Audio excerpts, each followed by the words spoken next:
सभी किसान भाइयों का स्वागत है एक और नई वीडियो में। तो किसान भाइयों, आज मैं इस वीडियो में आपको बताऊंगा कि टमाटर की खेती हम चाहे किसी भी मौसम में करें, चाहे गर्मी, बरसात, सर्दी, जो भी हम पौधे टमाटर की नर्सरी लगाते हैं तो एक पौधे से दूसरे पौधे का डिस्टेंस कितना होना चाहिए ताकि हमारी खेती बढ़िया हो, हर पौधे में बढ़िया से बढ़िया ग्रोथ मिल पाए और हमारा पौधा बढ़िया हो पाए। ठीक है, तो इस बारे में पूरी आपको जानकारी दूंगा किसान भाइयों। अगर आपको ये वीडियो अच्छी लगे, लाइक करना, कमेंट करके जरूर बताना आपको वीडियो कैसी लगी और सब्सक्राइब जरूर करना चैनल को। इसी प्रकार की वीडियो चैनल पर हमेशा आपके लिए लिखकर मैं आता रहता हूं और शेयर जरूर करना वीडियो को अगर आपको वीडियो अच्छी लगे। तो किसान भाइयों, जब भी हम टमाटर के पौधे लगाते हैं खेत में, जब हमारी नर्सरी तैयार हो जाती है तो सबसे पहले ये बहुत बड़ी विशेष बात होती है किसान भाइयों, क्योंकि आपकी प्रोडक्शन और आपके फसल के ऊपर ये डिपेंड करता है। ठीक है, कि आप कितनी दूरी पे पौधा लगाते हो। जितना आप दूरी पे पौधा लगाओगे उतनी ज़्यादा हमारी प्रोडक्शन होती है। लेकिन इसका मतलब ये नहीं है कि आप 30 इंच पे लगा दो या 40 इंच दूर लगा दो। ठीक है, इतना नहीं, लेकिन एक जो हमारी सही तरीके से है कि कितनी दूरी पर लगाना चाहिए वो बेस्ट होता है। क्योंकि उसके क्या होता है कि हमारा पौधे क्या करते हैं, बहुत से किसान भाई की नज़दीक पौधे लगा देते हैं। ठीक है, मतलब कम से कम 10 या 15 का रखते हैं, 10-15 इंच का फासले पे हमारे पौधे लगा देते हैं, जो कि बहुत ज़्यादा इकट्ठे हो जाते हैं। और वो क्या होता है कि शुरू में तो हमारे पौधे बढ़िया ग्रो होते हैं, लेकिन जब उनमें फ्लावरिंग पड़नी स्टार्ट हो जाती है, पौधा धीरे धीरे ग्रो होना स्टार्ट हो जाता है, जैसे छोटे छोटे फल बनने स्टार्ट हो जाते हैं तो हमारा पौधा वो रुक जाता है, उसकी ग्रोथ है वो रुक जाती है।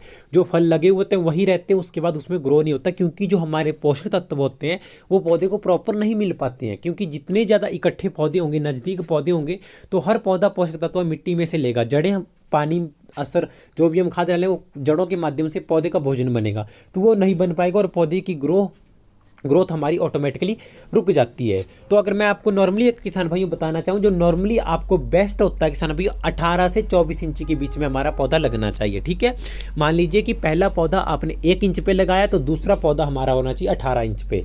18 से 24 के बीच का आप ले सकते हैं, 1 से 20 या 1 से 25 या आप कुछ भी ले सकते हो। ठीक है, इतने इंची के लिए आपको बेस्ट होता है। मेरा तो ये मानना है कि आप 17-18 इंच और 20 इंच तक ज़्यादा से ज़्यादा ले सकते हैं। क्योंकि इसका क्या कारण है किसान भाई, इसके बहुत से फायदे होते हैं। देखो, पहला फायदा तो ये है कि हर पौधे को अपना अपना एरिया का प्रॉपर मिल पाएगा ग्रो करने के लिए। क्योंकि जो भी हम फर्टिलाइजर डालेंगे, पानी डालेंगे, जो भी हमारी मिट्टी में पोषक तत्व होते हैं, वो जड़ें हर पौधे के लिए भोजन बनाएगी और हर पौधा हमारा ग्रो होगा।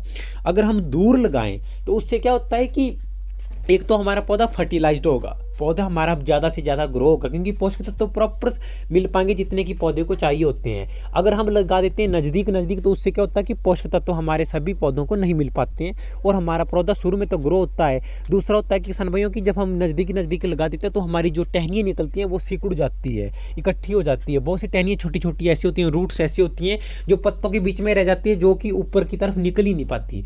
लेकिन अगर आप 18 से 24 इंच का फासला रखेंगे तो क्या होगा किसान भाइयों कि ज़्यादा से ज़्यादा रूट्स निकलेंगी, क्योंकि हर रूट को निकलने का एक बढ़िया साधन मिल पाएगा, बढ़िया तरीका मिल पाएगा और हर रूट्स फैलेगी, हर पौधा हमारा निखरेगा, मतलब निखार आएगा पौधे में और ज़्यादा से ज़्यादा पौधा हमारा जो होता है वो ग्रो होगा। तो इन बातों का आपको विशेष ध्यान रखना है। जितनी ज़्यादा टहनियाँ निकलेगी उनको रस्सी बांधने के लिए भी हमें आसानी होगी, क्योंकि पौधे का डिस्टेंस हमारा काफ़ी होगा और हमारे पौधे में रस्सी बांधने के लिए भी आसानी होगी और ज़्यादा से ज़्यादा हमारे टहनियों में फूल पड़ेगा और पौधे में ज़्यादा से ज़्यादा हमारी प्रोडक्शन लगती है। ये बहुत ही ज़रूरी बात होती है किसान भाइयों, क्योंकि ये छोटी है तो छोटी सी, लेकिन थोड़ी सी दूरी में क्या होता है कि हमारे मिट्टी में जो पोषक तत्व डालें वो हर पौधे को हमारे प्रॉपर मिल पाएंगे। लेकिन अगर हम दूर लगाते हैं तो बढ़िया रहता है। अगर नज़दीक लगाएं तो हमारे खेती में जो होते हैं प्रॉपर हमें पोषक तत्व पौधों को नहीं मिल पाते हैं और जिससे हमारी खेती बहुत ज़्यादा हद तक प्रभावित होती है। ये सभी आप सभी किसान भाइयों देखा होगा कि अगर हम नज़दीक पौधे लगा देते हैं तो शुरू में हमारे पौधे जब तक प्रोडक्शन लगना स्टार्ट नहीं हुई होती है तब तक हमारा पौधा बहुत अच्छा ग्रो होता है, फूल लगते हैं, प्रोडक्शन हाई लगती है। लेकिन जैसे जैसे हमारे फल बनने स्टार्ट हो जाते हैं तो ग्रोथ उसकी जो रुकनी स्टार्ट हो जाती है, क्योंकि ऑटोमेटिकली जो मिट्टी से हमारे पोषक तत्व मिल पाते हैं वो मिलना ही रुक जाते हैं, सीधी सी बात है। लेकिन आपको ऐसा नहीं करना है, थोड़े से फासले में लगाना है ताकि हर चीज़ का आपको विशेष पौधे को हमारे जो पोषक तत्व मिल पाएँ और पौधा हमारा ग्रो कर पाए। चाहे किसी भी मौसम में आप ये खेती करें, ये रूल हर खेती में हमारा लागू होता है। और मेरे किसान भाइयों की जितना ज़्यादा पौधा हमारा दूर होगा, ग्रो होगा और पौधे में निखार आएगा, पौधा हरियाली भरा होगा, हर पौधा मतलब एकदम नंबर 1 होगा, पौधा एकदम लहर बरा रहा होगा, ठीक है, हरापन होगा पौधे में, ठीक है, क्योंकि पौधे का जो टहनी होगी वो भी मोटी मोटी, रूट्स होगी, फ्लावरिंग होगी वो भी मोटी होगी। आप सभी ने देखा होगा कि बहुत से क्या होता है कि एक तो हमारी फ्लावरिंग पतली सी फ्लावरिंग पड़ती है, एक मोटी फ्लावरिंग होती है। जो बारीक सी फ्लावरिंग होती है वो हमारी ज़्यादातर 90% गिर जाती है, जो मोटी फ्लावरिंग होती है वो गिरती नहीं है, चाहे धूप पड़े चाहे आप पानी की भी कमी आ जाए, वो फ्लावरिंग हमारी नहीं गिरती। वो होता है पोषक तत्वों की वजह से। जितने ज़्यादा बढ़िया फर्टिलाइजर होंगे आपकी खेती में, उपजाऊपन होगा, तो हमारे नॉर्मल बढ़िया एक टेम्परेचर होता है, एक मौसम होता है पौधे बढ़ने के लिए, वो सेट हो जाता है, ठीक है।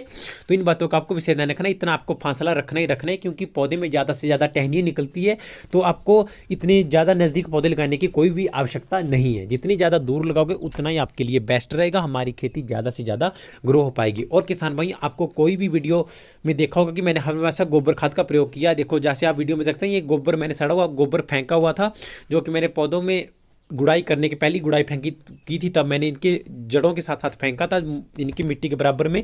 और जब मैं खेत तैयार करता हूँ तभी मैं ज़्यादा से ज़्यादा गोबर खाद का प्रयोग करता हूँ, और मेरी खेती बढ़िया होती है, और मेरे को किसी भी प्रकार के कोई रासायनिक फर्टिलाइज़र का प्रयोग करने की आवश्यकता नहीं पड़ती है, क्योंकि मैं ज़्यादा से ज़्यादा बायो कंपोस्ट का ही प्रयोग करता हूँ, जो कि हमारी खेती के लिए बहुत ही बढ़िया है, कोई भी किसी भी प्रकार का हानिकारक नहीं है। और आपको किसान भाई किसी भी प्रकार की कोई वीडियो चाहिए तो आप चैनल पर जाएं, आपको टमाटर की खेती से रिलेटेड कोई भी रोग या हमारा मक्खी, कीड़ा, सुंडी, झुलसा, कोई भी किसी भी प्रकार का रोग, आपको चैनल पर वीडियो जरूर मिलेगी। अगर नहीं मिले तो कमेंट करना, आपके लिए मैं डेडिकेटेड वीडियो बनाने की ट्राई करूंगा, ठीक है किसान भाइयों।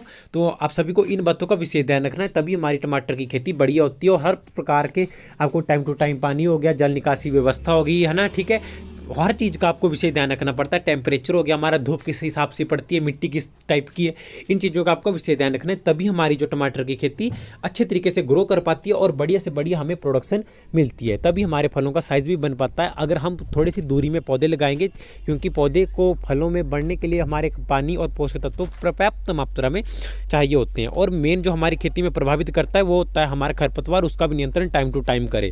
और जैसा कि आप सभी किसान भाइयों वीडियो में देख रहे हैं, जो बेड़ है कितनी रखी हुई, जो बेड़ बनाने के लिए, जो क्यारी बनाने के लिए जगह रखी हुई कितनी रखी हुई, इसका क्या कारण है किसान भाई? एक तो इसमें जल बाद में अगर मैं क्यारियों में भी लगाऊं तो भी मेरे को बेस्ट है। और दूसरा जो है कि आपको पता है पौधे में जो टहनियाँ निकलती है वो एक पौधे से कम 7 8 10 तक टहनियाँ निकल जाती है, अगर बढ़िया फर्टिलाइजर बढ़िया हमारा मौसम रहे। तो इसमें क्या होगा कि जितनी ज़्यादा बड़ी बेड़ होगी उसमें हमें चलने के लिए भी बढ़िया सुविधा रहेगी, और हम रस्सी बांधेंगे तो हमारा पौधा, हम ढीली रस्सी भी बांध सकते हैं जिससे हमारे पौधे साइड से होकर ऊपर का, मतलब काफ़ी एरिया हमारा पौधे कवर करें और हमारे पौधे बढ़िया एक्सपोर्ट मिल पाए, ठीक है। तो किसान भाइयों ऐसी हमेशा आपके लिए मैं इन्फॉर्मेटिव जानकारी लेकर आने की ट्राई करता रहता हूं, तो आपको हमेशा ही प्यार सपोर्ट जैसे आप बनाए रखते हैं वैसे बनाए रखें, और ज़्यादा से ज़्यादा शेयर करें वीडियो को, ताकि मेरे को भी सपोर्ट मिले और मैं हमेशा आपके लिए बड़ी से बड़ी वीडियो लेकर आने की ट्राई करता रहूँ। तो इस प्रकार आपसे भी देख सकते हैं पौधों में मेरे भी काफ़ी डिस्टेंस है, 17 18 16 15 ऐसा इंच रखा हुआ मैंने, लेकिन अभी इन बातों का विशेष ध्यान रखें और ज़्यादा से ज़्यादा आप गोबर खाद का ही प्रयोग करें, क्योंकि आने वाले टाइम पर पछताना पड़ेगा सभी किसानों को, क्योंकि जितने भी DAP हम जो भी दूसरी खादें डालते हैं वो हमारी खेती को जहर बना रही है। और सबसे मेन खरपतवार का निवारण टाइम टू टाइम करें, क्योंकि ये बहुत ज़्यादा खेती के जितने भी हम फर्टिलाइज़र डालते हैं या कोई भी हम पोषक तत्व डालते हैं तो उनको ये चूस लेता है, इसी को असर होता है, और बहुत ज़्यादा चूसक कीट होते हैं वो भी इसी खरपतवार में रहते हैं, ठीक है। तो किसान भाई मिलते हैं किसी नई वीडियो में, आज की वीडियो में आपके लिए सिर्फ इतना सा ही।